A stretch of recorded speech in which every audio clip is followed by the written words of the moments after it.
No one needs to know how good you are. If you still feel the need to explain, to convince, to justify, then you haven't understood the game yet. The world doesn't follow those who are better. The world follows those who seem right, those who impose themselves with presence, those who speak as if they were decreeing, and that's why right now there's someone weaker than you, winning, not because they know more, but because they hesitate less. This is the first cut. You're losing to someone inferior. And the pain of this isn't in the fact itself. It's in the realization that he simply acts while you think. He walks while you calculate. He misses while you hope to get it right. And when you finally move, the space is already occupied. The throne is already taken. And the world has already recognized him as the authority. This is what Niccolo Machiavelli understood centuries ago, and what is still ignored by those who think being good is enough. It isn't. The world doesn't reward quiet excellence. It responds to certainty. It bows to conviction. And this conviction isn't a gift. It's a choice, a daily construction, a constant renunciation of hesitation. You were shaped to hesitate, conditioned to ask. From an early age, you were taught to raise your hand before speaking, to wait your turn, to seek validation before acting. They rewarded your obedience, your patience, your polite smile. But what the real world demands is not that. What the real world rewards is the opposite: initiative, boldness, indifference to judgment. Think about it. How many times have you known what you needed to do, and just not done it? How many times have an opportunity presented itself, but you kept quiet? How many times have you seen someone occupy the space that should have been yours, simply because they didn't ask for permission? This isn't a coincidence. This is a pattern. This is the direct result of a silent programming that still governs your thoughts. You weren't born hesitant. You were taught to be this way. And until you undo this architecture, every new opportunity will be a battlefield where you sabotage your own victory. That voice that appears before you act, saying, "Can I? Is this right? What if it goes wrong?" That voice is not yours. It is the echo of the servant who has been trained to obey. And as long as that voice lives, the master within you will remain dormant. Machiavelli didn't write for the weak. He wrote for those willing to understand what truly moves men. And what he taught was simple. Power doesn't belong to the most virtuous. It belongs to the most certain, the most calculated, the most willing to assume the responsibility of governing, even without being invited. Are you still waiting for an invitation? Do you still believe you'll be called to the center of the room because it's right? Because you're talented? Because you deserve it? Then you haven't understood anything yet. No one will call you. The world doesn't recognize silent value. It bows before presence, and presence isn't a gift. Presence is a construction. That's why, from now on, this part of your life ends. The part that waited, the part that hesitated, the part that obeyed. Because as long as you maintain this structure, nothing changes. You can study, train, improve, but you will continue to be overtaken by those who seem more certain, even if they are less capable. The time has come to turn things around, to begin destroying what shrinks you. And this destruction begins with a simple question. What in you still lives to please? Observe your gestures. Notice your posture. Analyze the way you enter a room, how you greet, how you apologize, how you lower your tone to avoid appearing rude. These are all remnants of the servant, fragments of an identity that molds itself to be accepted. And here's the truth. As long as you want to be accepted, you will be dominated. Because those who need acceptance give up their power in exchange for approval. And those who give up power don't rule, they serve. Machiavelli saw this in Italian salons. Those who wanted to appear agreeable ended up as pawns, disposable, useful only until the next favor. Those who knew how to maintain coolness, silence, and strategic distance, those, even without titles, were feared. And when someone is feared, they no longer need to explain. Their mere presence is enough. So what remains now is a choice, the hardest of all. Will you continue to be the one who shapes, or will you begin to become the one who shapes? Don't wait until you feel ready, because readiness is an illusion created by those who hesitate. Action isn't born from certainty. Certainty is born from action, and that's what a servant will never do. Act before feeling confident. The master, on the contrary, acts to become confident. So your first step won't be comfortable. It will be awkward, dry, even clumsy, but it will be real. And the moment you take that step, something inside you will tremble, because the servant will begin to die, and he will resist. He'll remind you of the rules. He'll urge you to be careful. He'll use his voice, he'll feign logic, but it'll be pure fear, fear of being replaced, because he knows that if you continue, you'll soon be ruled, silenced, destroyed. It is at this point that the internal conflict intensifies. It is here that most give up, because killing the servant requires more than courage. It requires perseverance. And constancy is something only masters know. There's no ritual. There's no ceremony. There will be no applause. The transformation is solitary, silent, invisible to the naked eye. But little by little, the world around you will begin to change. People will react differently. They will listen more. They will hesitate in your presence. And you won't understand right away, but you will feel it. Because everything within you will begin to emit a different frequency. You will no longer need to prove, nor justify, nor convince. And when that happens, you will know the servant is gone. But there's a detail few realize. The world will try to resurrect you. Because the servant is convenient for others. The servant serves. The servant sacrifices. The servant smiles when he's broken. So, when they realize you've changed, that you no longer give in, that you don't react as you once did, they'll test you. They'll try to pull you back into your old role. Do not allow. Because this return is worse than never having changed. The resurrected servant is weaker than the original servant. He lives in guilt, shame, and regret. Don't become that creature. Maintain the transformation. Protect your new identity. You don't need to shout that you've changed. You don't need to announce it. Just be. Just continue. Because the master's silence has more impact than 1,000 speeches from the servant. And it is in this silence that the next stage begins. A stage where you will learn not only to be silent, but to make the whole world listen without you saying a word. Because true power is what you feel before you see it. Perhaps you're still trying to balance two versions of yourself. One that wants to break free, and another that still wants to please. You alternate between moments of firmness and relapses into old attitudes. In a conversation, you take a stand. Minutes later, you soften your tone, apologize, try to appear less harsh. This isn't balance. This is weakness disguised as empathy. And as long as you keep trying to be half firm and half accepting, you'll remain completely ignored. Machiavelli taught that a prince must choose clearly, to be loved or to be feared. Those who try to be both end up being manipulated by everyone. This happens to you. At some point in your life, you realized that being good didn't stop people from using you, that being fair didn't guarantee respect, that speaking the truth, carefully, could still be interpreted as insecurity. You weren't rejected for saying the wrong thing. You were rejected for saying the right thing. Out of fear, because it's not the content that determines your strength, it's the form. And form arises from your inner structure. Perhaps you've experienced situations like this. Someone questions your idea in public, and instead of supporting it, you laugh, agree, or change the subject. You felt the loss of respect immediately, but didn't know how to regain it. Or perhaps you felt anger inside but hid it with a smile. This anger you hide, it's not a flaw, it's a warning, a raw impulse for survival, but you silenced it out of politeness. And in doing so, you fed the servant within you. The servant wants approval. He wants to avoid conflict. He wants to avoid discomfort. So he whispers, "Don't be aggressive. They won't like you like that." And then you back off. You back off even when you know you're right. You back off even when your limits are at stake.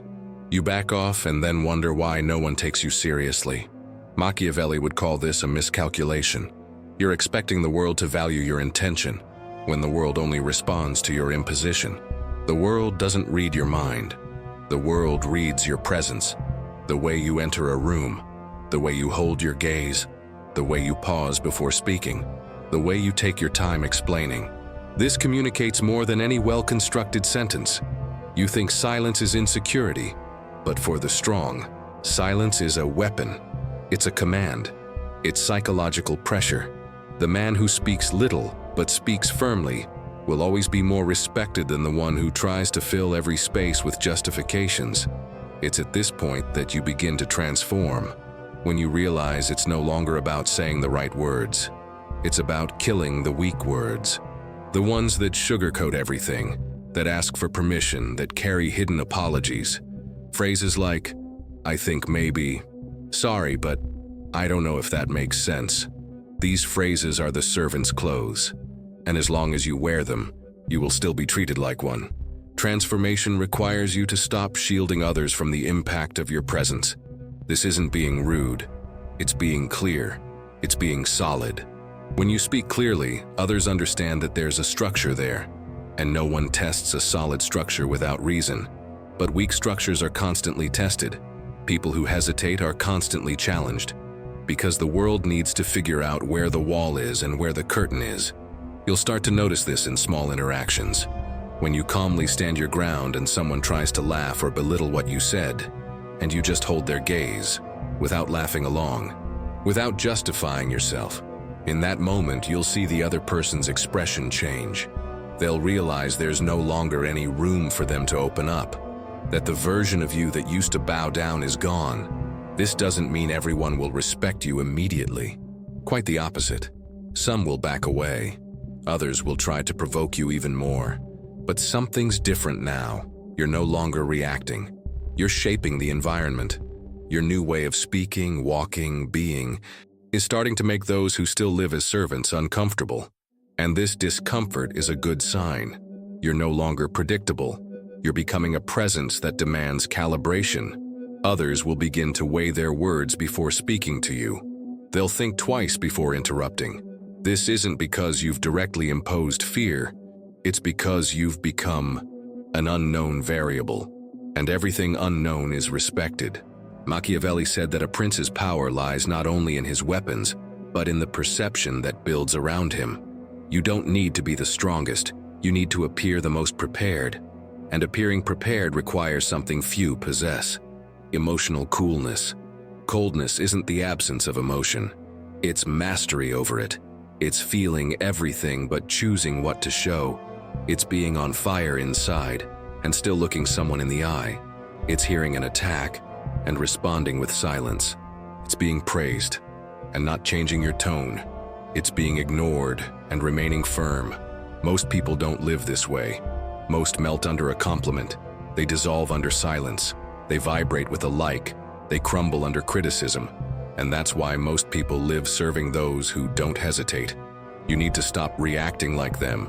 You need to quench your desire to be understood, to be explained, to be seen as someone cool. The servant needs this to survive. The master doesn't. The master is the one who, even in silence, is remembered. Because he doesn't take up space with words. He takes up space with certainty. Certainty is built in discomfort. Every time you resist the urge to explain, every time you choose not to soften, every time you allow silence to speak for you, it is in these moments that the servant weakens and the master gains ground. You don't need to announce your change.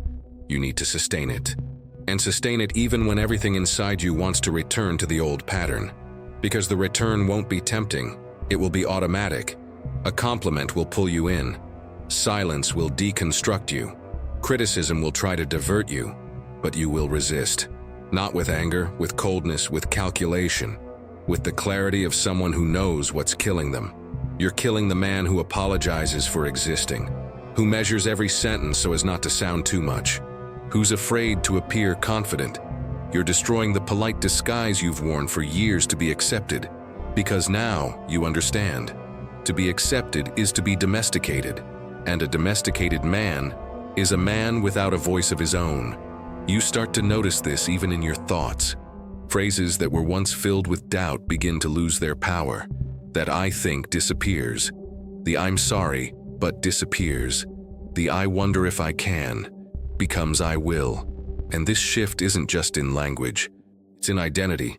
When you speak with certainty, even if you don't know everything, you occupy a new place in people's minds. They no longer analyze your content. They respond to your presence. They feel they're in the presence of someone who has already made up their minds. And the world respects those who have already made up their minds. Machiavelli saw this in the small signs. A man who walks slowly but firmly, who takes his time filling the silence, who answers little but clearly. This man needs no title. He doesn't need to explain who he is. His very presence carries the weight of what he represents. You can become that man, but you have to keep going. You have to kill every day the part of you that wants to be explained, that wants to be accepted, that wants to avoid conflict. Because true peace isn't about avoiding confrontation. It's about knowing that, even within conflict, you remain whole. And when you achieve this, when your presence speaks for you, when your words inform decisions, when your absence is felt more than your presence, you will have taken the definitive step. Not a step to be feared, but one never to be ignored again. The next stage will no longer be about talking. It will be about strategic silence, about looking as if you already know, about listening not to respond, but to gauge the other person. Because when you abandon the need to please, a new form of intelligence is born. The silent coolness that transforms the room without raising your voice. And it is in this new silence that everything begins to tilt in your favor. You think you need to be heard to be respected. You believe the volume of your voice determines the weight of your presence. But what if I told you it's just the opposite? That the more you talk, the more you reveal yourself. That the more you try to explain, the more the world understands your weaknesses. True respect isn't born from sound. It's born from silence. Think of those times when someone walked into a room and immediately the atmosphere changed. They didn't shout. They didn't smile too much. They didn't try to win anyone over. They just were. And the fact that they were there was enough. That's presence. And presence can't be rehearsed. It needs to be built. How do you build presence? It's not by memorizing ready-made phrases or copying the posture of someone you admire. Presence comes from eliminating what's weak in you. It comes from the conscious decision to no longer fill spaces with insecurity disguised as friendliness.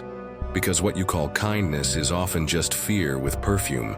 Have you ever noticed how often you speak just to avoid silence? Have you ever counted how many times you laughed unintentionally just to avoid appearing cold? Have you noticed how most of your interactions are veiled negotiations for acceptance? The servant is still alive within you, and the servant loves noise. Because noise is distracting. It distracts others and, most importantly, it distracts you from the emptiness you feel when you're not respected. Machiavelli knew that power doesn't need to be declared. It needs to be perceived. And perception is born of rarefaction. What is scarce becomes valuable. What is constant becomes banal. That's why the man who talks constantly loses impact. The one who speaks little, firmly and slowly, turns each word into weight. That's not style. That's strategy. Have you ever experienced the discomfort of someone waiting for your answer, and you deliberately delaying?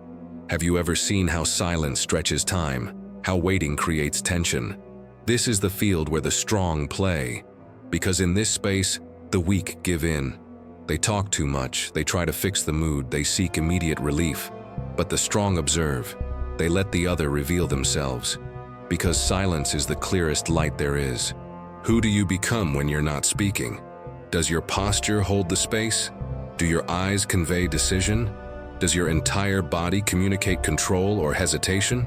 Because what's being read isn't your words, it's your structure. And your structure is shaped by what you allow to live inside you. Why are you still afraid of silence? The answer lies in how you learn to protect yourself. As a child, perhaps silence meant disapproval. It meant rejection. So you learn to fill in.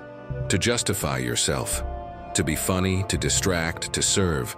But time has passed, and today every time you interrupt the silence to appear accepted, you tell the world, I still need approval. The world doesn't approve of those who need it. The world bows to those who don't care. And this requires a complete reprogramming, because you've been trained to believe that speaking is mastery. But speaking, for most, is just emotional leakage. When someone doesn't master their silence, they also don't master their words. And when they don't master their words, they give the game away to the enemy. You reveal intentions, weaknesses, desires, all without realizing it.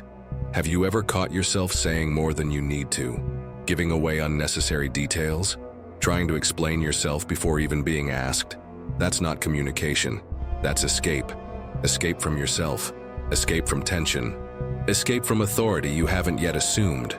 Machiavelli observed great leaders and realized that the most dangerous were the most restrained, not because they didn't know, but because they didn't need to prove anything. Their silence carried weight because it came from within, from a mind that had already decided. And when someone has already decided, they don't need to explain. Have you decided who it's going to be? If you haven't, that's why you talk too much. Excessive talk is the cry of someone who's still confused. Firm silence is the sign of someone who's already found their way. This doesn't mean being mute. It means knowing when to speak, how to speak, and most importantly, why to speak.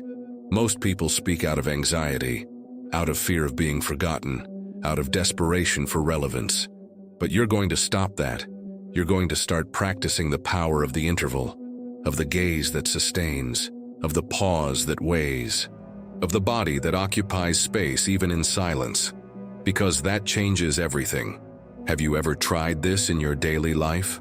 Stay silent in an argument. Watch how the other person loses their balance. Stay silent when receiving a compliment. Watch how the other person becomes confused.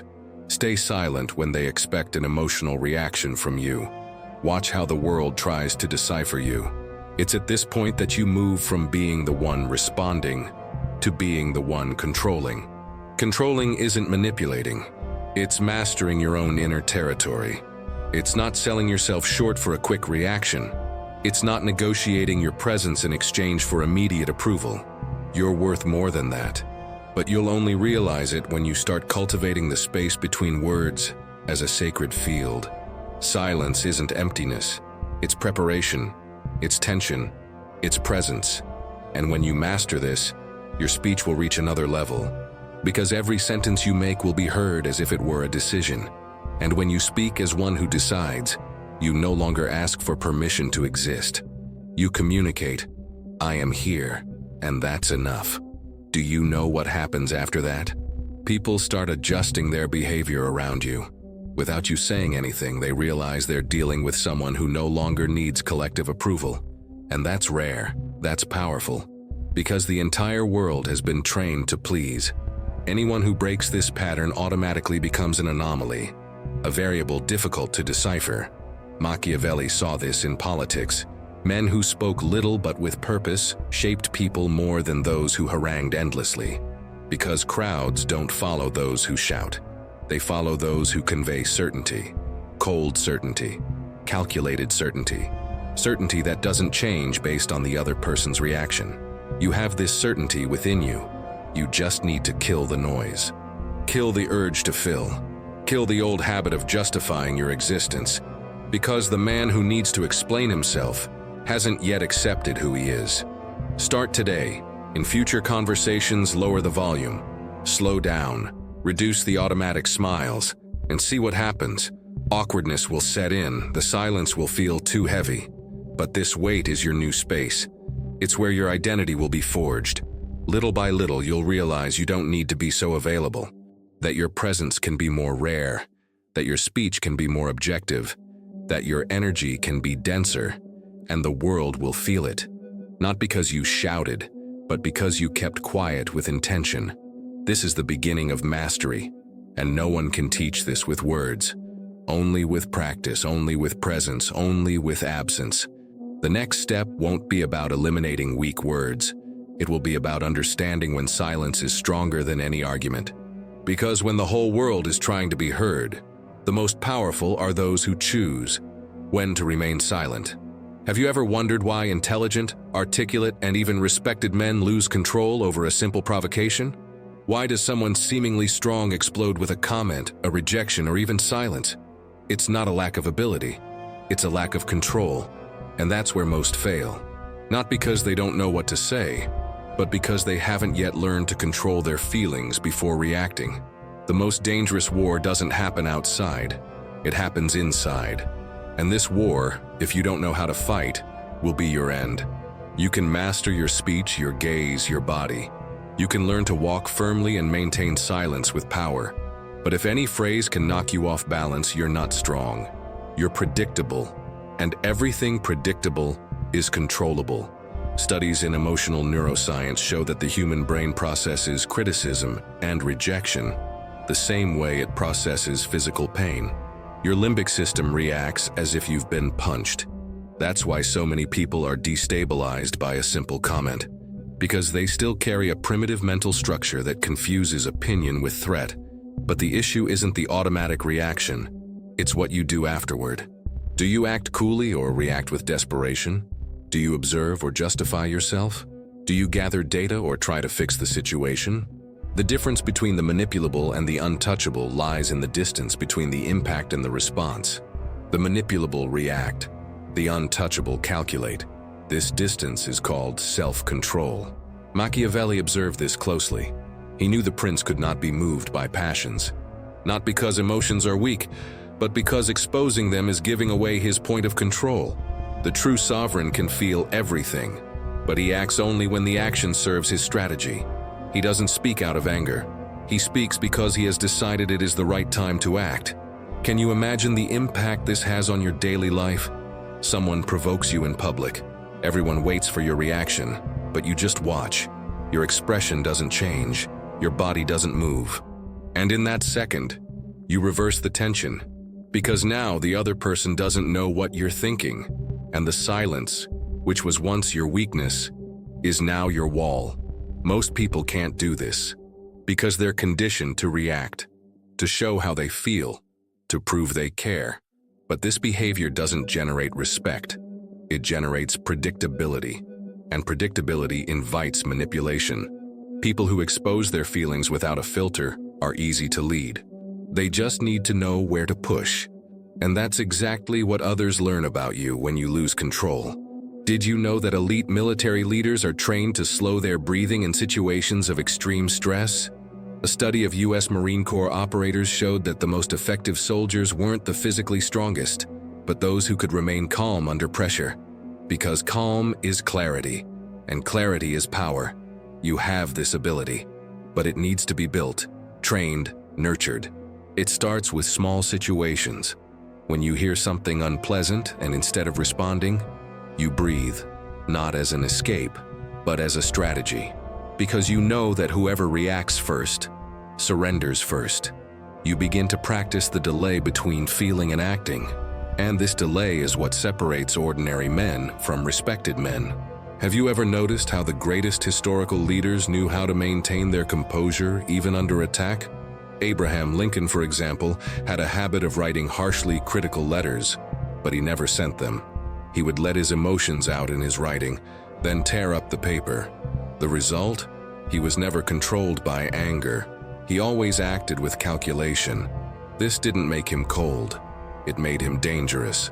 Because you never knew what he was thinking until he decided it was time to act. You can do the same. Create an inner space where emotions pass through but don't decide. Where you feel everything, but only move when you choose. And at that moment, you begin to become unattainable, not because you don't feel, but because you don't surrender. Machiavelli called this internal mastery. He said that the man who does not master himself is destined to be dominated by others. And he didn't speak this as abstract philosophy. He spoke based on the betrayals, falls, and downfalls he witnessed at court.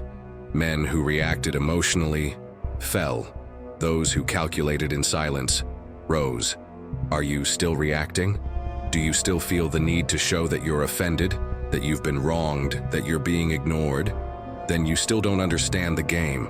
The game is silent, and in it, the winner is the one who shows the least and perceives the most. Do you want to know when you're ready for the next level? When praise no longer intoxicates you? When criticism no longer paralyzes you? When rejection no longer defines you? When approval no longer guides you? Because at that point, you no longer need anyone to validate your presence. And that's when your presence becomes dangerous. Because now, no one can pull you down. No one knows how to reach you. No one understands why your reactions don't appear. And in the silence of your non-responses, the world bends. You'll notice this first in the details. A conversation where you decide not to correct the other person. An argument where you choose not to respond. A compliment you receive neutrally. These moments will seem simple, but they are rehearsals for your new identity. Every time you choose not to react, you strengthen your fortress.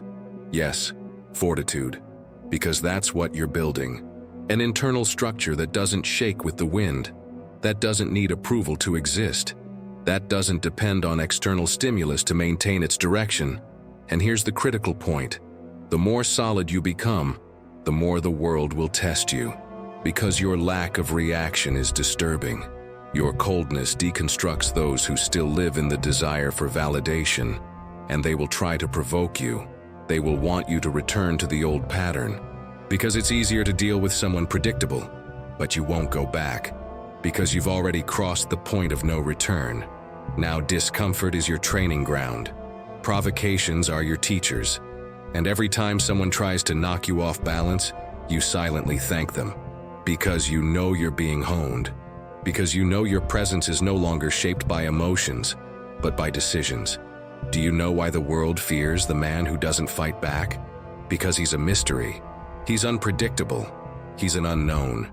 And every human being deep down fears what they don't understand. So when you stop being emotionally accessible, you become untouchable. And when you're untouchable, you're respected. Not because you asked for it, but because the world has no other choice. This is the new logic of your life.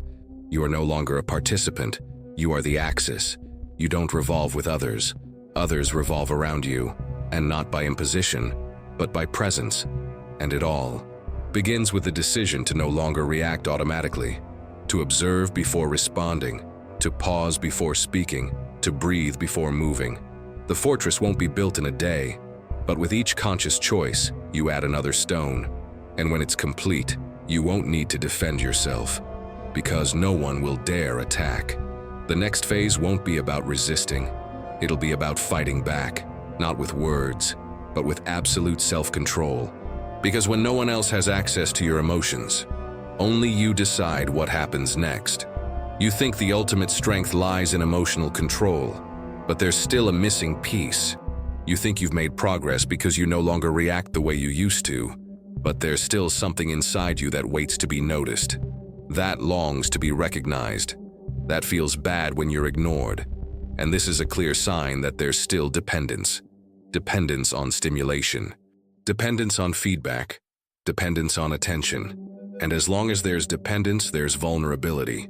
The true turning point begins when you no longer need to be seen. When your value doesn't change because no one commented. When the lack of applause doesn't affect your posture. When the silence of others doesn't alter your conviction. Machiavelli knew that the man who desires recognition becomes a slave to the gaze of others, because the gaze seduces, validates, and manipulates. And the desire for recognition is the first step to being controlled. You need to learn to disappear, and not out of weakness, but out of strategy. Intentional absence is a more lethal weapon than uncontrolled presence. When you disappear, projections begin. Questions arise, doubts grow, silence stops being ignored and starts being interpreted. And that's when the game changes. Because now, those who ignored you begin to wonder what they lost. You've been there. You've walked away from someone and realized that, after your silence, they returned. Curious, more interested, more present. This didn't happen because you screamed. It happened because you disappeared. And that's why disappearing isn't weakness. It's a tactic. It's a message without words. It's the reconfiguration of power dynamics. Absence makes others feel what your presence couldn't explain. This works because human beings only value what they feel they can lose. Psychology calls this emotional scarcity. And scarcity is the greatest weapon of social repositioning. When you're always present, always available, always accessible, you become part of the background, part of the furniture. But when you disappear, you become a possibility, a doubt, a lack. And absence has more power than presence. It is precisely at this point that most fail, because they feel that to disappear is to lose. that to remain silent is to give in, that to walk away is to give up. But it isn't. It's construction, it's mastery, it's maturity. The man who knows how to withdraw gracefully is the man who understands that there is no victory in persistence, that respect is born in absence, and that silence can be a sword sharp enough to reopen any conscience. Have you ever stopped to think about how many times you've over-delivered? You've given attention, presence, care, all before being appreciated? That wasn't generosity, it was anxiety, it was fear of loss. It was the illusion that if you showed yourself whole quickly enough, you'd be accepted. But the effect was the opposite. The more you gave, the less you were seen, because abundance without demands is perceived as neediness, and need repels, always. Now you're going to reverse it, you're going to stop offering, you're going to stop explaining, you're going to stop proving. You're going to step aside and allow the void to work for you. Because the void, contrary to what you've been taught, is not a dead space. It's a living space, charged with expectation, tension, and memory weighs more than presence, because what has already been felt cannot be undone. When you're absent, the other person starts comparing. They start reviewing past interactions. They start remembering phrases, gestures, silences. And in this process, you return, not with your body, but with the impact. And when you return like this, no one knows how to deal with you anymore, because now you're a living absence. And every living absence is a ghost. Machiavelli would say, "Men forget the death of their father more easily than the loss of power." And if you understand that, you understand everything. What people fear most isn't losing contact. It's losing access. Access to your presence, your gaze, your attention. And if you know how to precisely cut off that access, you gain control of the narrative. Narratives control reputations. Reputations control dynamics. Dynamics control the game. And the game is what decides who's at the center and who's on the periphery. Are you tired of being marginalized? Then stop putting yourself there, because no one holds you back more than your own desire to be accepted, the desire to be remembered, included, responded to. All of this is emotional bondage disguised as affection, and it's this bondage that needs to be broken now. You're no longer here to be chosen. You're here to be felt. And to do that, you need to learn to surgically disappear, to cut off interactions before they become disrespectful, to disappear before they become habit. Because habit kills mystery, and mystery is the source of silent power. Try it. In any relationship, personal, professional, social, reduce your presence. Eliminate unnecessary responses. Reduce your exposure and observe. You will clearly see who approaches only when you give of yourself, and who remains even when you withdraw. These answers will be revelations. Do you want to know who really respects you? Disappear. Want to know who was just taking advantage? Cut off their access. Want to discover where you're irreplaceable? Stop being there, because no one reveals their true intentions in abundance. But scarcity reveals everything. And you need to learn how to create scarcity. This isn't an emotional game. It's a psychological repositioning.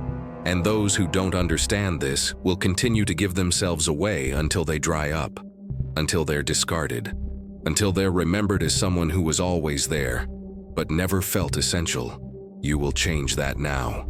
You will rebuild your presence on the foundation of absence. You will make silence your introduction.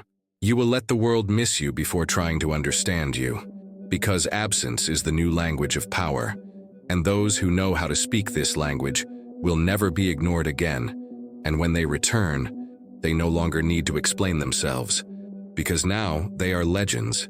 The next phase will no longer be about retreating, it will be about returning, and when you return, it will no longer be to seek space, it will be to naturally occupy the center. Because the center now belongs to those who were able to disappear and still remain remembered. You've come this far for a reason. Something in you refused to remain as you were before. Something in you grew tired of being predictable, domesticated, contained. Maybe it was a disappointment, an exclusion, a humiliation. Maybe it was the silence of someone you expected to look at you. It doesn't matter. What matters is that it was the breaking point. The moment where something broke, but what emerged from it was more solid. And now, what do you do with it? The knowledge you carry can no longer be ignored. You can't pretend you don't know. You can't go back to reacting the way you did before without feeling inferior. The old behavior no longer serves you, but the new isn't yet stable. You're in transition between the old version that demanded space and the new version, which no longer demands anything. It simply occupies. It simply becomes. But making this a reality requires more than just watching. It requires application. It requires execution. It requires consistency. So let's build this together now. A plan, not of words, but of rituals, of real movements, small but lethal, practical but transformative. Action is the language of the new me. It all starts at the beginning of the day. Before any interaction with the world, you need to activate your structure. This means a simple ritual of presence. Not a cold shower, not a motivational phrase, but a minute of stillness. You sit, breathe, and simply observe. You don't react to thoughts. You don't touch your phone. You don't seek control. You allow silence. This minute is symbolic. It positions you as an authority over yourself. Then you move with intention. Don't rush to solve everything. Walk with rhythm. Talk less in the first few hours. Observe more. Feel the weight of your presence before giving it away. The new you doesn't spill over. It asserts itself calmly. Throughout the day, practice strategic delay. Whenever you feel the urge to react to a comment, a compliment, a rejection, stop. 3 seconds of silence. This microspace creates mastery. It interrupts the servant cycle and activates the master. This is called a command micropause, and it changes everything. Because what is not automatic is authorial. Cut the number of times you talk about yourself in half. Notice the difference. See how the world tries to pull you back into your old role. Friendly, available, approachable. And see how you can gracefully refuse. A silence, a firm look, a short answer. You're not rejecting the other person. You're protecting your new identity. Eliminate all phrases that begin with, I think, I'm sorry, but, or, I don't know if that makes sense. Create a small visible list and read it every day. Not out of obsession, but for precision. Your vocabulary needs to reflect who you are becoming, and words shape reality. Every day set aside 15 minutes to write, but not about how you feel. Write about how you want to be perceived, as if you already were. Describe your behaviors, your posture, your speech. This practice isn't motivational, it's strategic. You're installing mental commands, and the brain responds to what is repeated clearly. Avoid over-explaining. When you find yourself starting to justify an action, stop. Take a breath and simply say, it was a decision.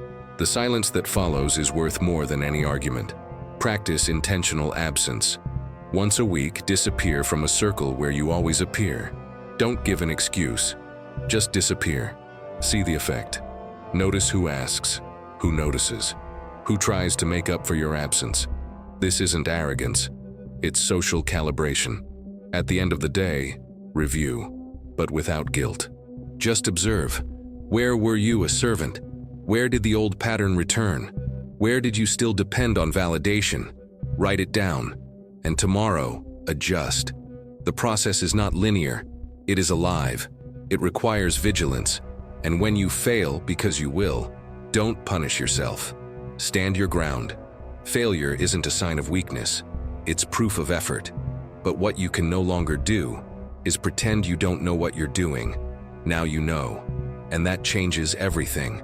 You are no longer the version that was trained to obey. You are the version that is learning to be remembered. Not by shouting, not by deeds, but by presence, by silence, by consistency, by the absence that weighs, by speech that decides, by the lack of reactivity, by the cold clarity of someone who has already chosen themselves. Maybe you still think this is too hard. But what's harder? Being ignored by those you expected recognition for? Or being respected by those who've never seen you before, but recognize your authority at first glance? What hurts more? Rejection again? Or the weight of never having become who you could be? The world won't change for you, but it will bow before someone who's changed so much on the inside that the outside has no choice. This is the new you, not someone perfect, but someone who's learned to be impenetrable. When you master your emotions, your words, your presence, your absence, your posture, there's nothing left to prove. And at that moment, people stop trying to test you because they realize there's no more leverage, no more fulcrum. There's only you, complete, precise, silent, lethal. What you've built here isn't just trust, it's respect. And respect can't be asked for. It can only be felt. The other person needs to notice even if they don't understand. And when that happens, you no longer need to introduce yourself. From now on, everything changes. Not because you've become someone different, but because you've destroyed everything that was stopping you from being you. You've killed the servant. You've turned off the dependency. You've killed the urge to please. You've abandoned the rush to react. And you've learned that silence is stronger than any argument. Now you walk like someone already chosen. You speak like someone who doesn't need convincing. You listen like someone who already knows. And you disappear like someone who knows that your absence weighs more heavily than the presence of others. You are the new reference point, the center, the standard. What once raced to be accepted now defines the value of access. And that's the final twist. You don't need to stand out anymore. You just need to keep going, because your presence, your steadfastness, and your scarcity already do the work for you. Now it's your turn. If everything you've heard here touched something within you, don't let it die as a reflection. Turn it into practice. Start tomorrow, not with promises, but with rituals, with silence, with firm choices, with strategic retreats, with direct phrases, with calculated gestures, with a new way of occupying the world. And if this resonated with you, I invite you to join this silent construction. Subscribe now to the Deep Psyche channel. Like this video. And if you'd like to share your questions or experiences, you can comment below, even anonymously if you prefer. I read everything. Because here, you're not alone. You just need a new path. And it begins the moment you decide to stop asking permission and start walking, like someone who will never bow down again.